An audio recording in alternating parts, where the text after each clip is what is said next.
흔히 찾아오지만 막상 닥치면 일상을 망치는 두통. 이제 참지만 말고 함께 해결법을 찾아볼까요? 안녕하세요. 여러분의 건강 친구 건강이 최고야입니다.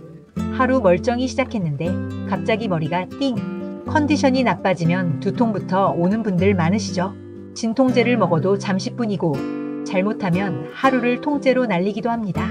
오늘은 두통의 주요 원인과 완화 루틴, 그리고 유형별로 다른 대처법과 예방 포인트를 정리해드리겠습니다. 첫 번째, 긴장성 두통입니다. 긴장성 두통은 가장 흔한 두통인데요. 스트레스나 잘못된 자세로 목과 어깨 근육이 뭉치면서 그 긴장이 머리까지 올라오는 경우가 많습니다.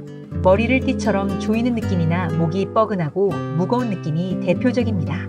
컴퓨터나 스마트폰을 오래 보거나 스트레스를 많이 받는 직장인에게 특히 많습니다. 이럴 때 눈이 뻐근하고 쑤신다면 안구 피로형 긴장성 두통일 수 있습니다. 눈 주변 근육이 장시간 긴장하면서 통증이 머리 앞쪽으로 번지는 경우입니다. 눈이 뻑뻑하고 건조하거나 시야가 흐려지는 느낌이 들기도 합니다.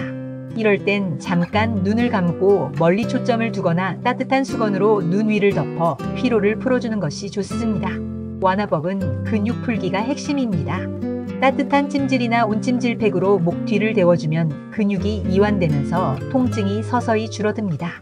또 하루 두세 번 5분만이라도 어깨를 돌리고 목을 좌우로 천천히 늘려주는 것이 좋습니다.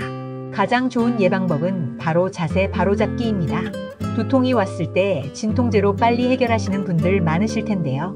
진통제를 일주일에 3일 이상, 한 달에 10일 이상 복용하는 습관은 오히려 약물 과용 두통을 유발할 수 있습니다.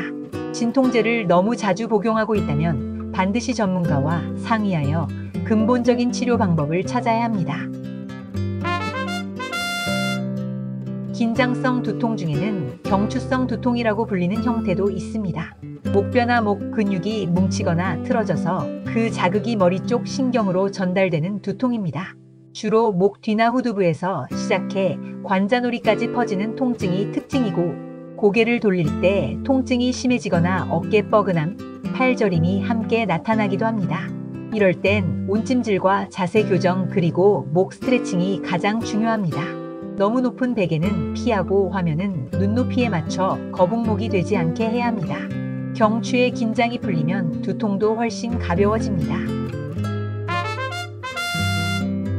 두 번째는 편두통입니다. 혈관이 확장되면서 신경을 자극해 생기는 두통입니다. 머리 한쪽만 지끈지끈 아프거나 눈부심, 구역감이 같이 오는 경우가 많습니다. 특히 눈 뒤나 눈속 깊은 곳이 쑤시는 느낌이 동반된다면 편두통의 전형적인 형태일 가능성이 높습니다. 혈관이 확장되면서 3차 신경이 자극돼 그 통증이 눈까지 이어지는 것이죠. 빛, 소리, 냄새에도 예민해지고 눈이 빠질 것처럼 아픈 느낌이 들기도 합니다. 편두통은 혈관 확장형이기 때문에 따뜻한 찜질은 오히려 악화시킬 수 있습니다. 이럴 땐 찬 찜질이 도움이 됩니다.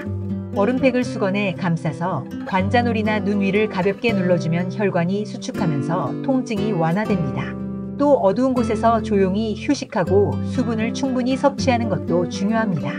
카페인은 일시적인 진통 효과는 있지만 매일 마시거나 과다 섭취하면 오히려 카페인 금단 두통을 부를 수 있습니다. 하루 한두 잔 이하로 제한하는 것이 좋습니다. 편두통은 어떻게 관리하면 좋을까요? 편두통은 특정 유발 요인, 즉 트리거가 작용하는 경우가 많은데요. 하루를 기록하는 트리거 노트를 작성해 보셔도 좋습니다. 특정 음식, 즉 치즈, 초콜릿, 가공육이나 강한 냄새, 수면 부족이나 수면 과다, 급격한 날씨 변화, 월경 주기의 변화 등이 원인이 될 수 있습니다. 이런 요인을 찾아 피하는 것이 편두통 예방의 핵심입니다. 편두통은 약물 치료보다 유발 요인 관리가 치료만큼 중요하다는 점을 꼭 기억해야 합니다. 세 번째는 피로성, 탈수성 두통입니다. 몸이 피로하거나 수분이 부족하고 식사를 거른 날이면 혈류와 산소 공급이 떨어져서 머리가 띵해집니다. 이때는 물 한 잔이 최고의 약인데요. 하루 1.5에서 2리터의 수분을 나눠 마시고 공복 시간을 줄이며 혈당이 너무 떨어지지 않게 해야 합니다. 가능하면 식사 대신 커피로 버티는 습관도 줄이는 것이 좋습니다. 또 충분한 수면과 휴식이 회복의 핵심입니다. 이번에는 모든 종류의 두통의 효과적인 방법들에 대해 알아보겠습니다. 먼저 아침입니다. 아침에는 일어나서 따뜻한 물 한 잔으로 순환을 깨워줍니다. 밤새 탈수된 몸에 수분을 공급해주는 것이 기본입니다. 다음은 낮입니다. 1시간에 한 번은 일어나서 목, 어깨를 돌리고 눈은 멀리 초점을 맞춰 피로를 줄여줍니다. 커피는 하루 한두 잔 이하로 조절하는 것이 좋습니다. 다음은 밤입니다. 잠들기 전 따뜻한 수건으로 목 뒤를 찜질합니다. 몸이 이완되면 뇌혈류가 안정돼 다음날 두통을 예방할 수 있습니다. 추가로 영양 보충도 도움이 되는데요. 만성적인 두통으로 고생하는 분들은 마그네슘이나 비타민 B2를 꾸준히 섭취하면 두통의 빈도와 강도를 줄이는 데 도움이 된다는 연구 결과가 있습니다. 보충제를 시작하기 전에는 반드시 전문가와 상의하시는 게 좋습니다.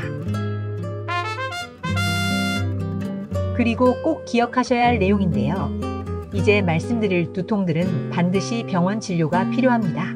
갑자기 쾅 하고 시작되는 극심한 통증, 시야 흐림, 말 어눌함, 팔다리 힘 빠짐, 발열이나 구토, 체중 감소가 동반될 때 이건 단순한 두통이 아니라 뇌혈관 질환이나 염증일 가능성이 있으니 꼭 진료를 받아야 합니다.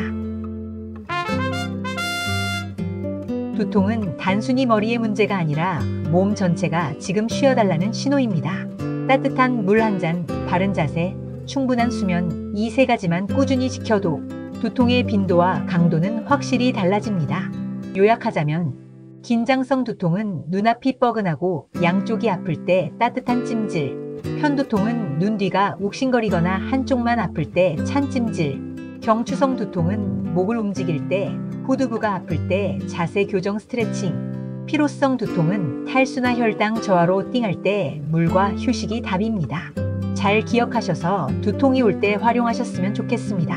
오늘 영상이 도움이 되셨다면 구독과 좋아요, 알림 설정 부탁드립니다. 지금까지 여러분의 건강 친구 건강이 최고야였습니다.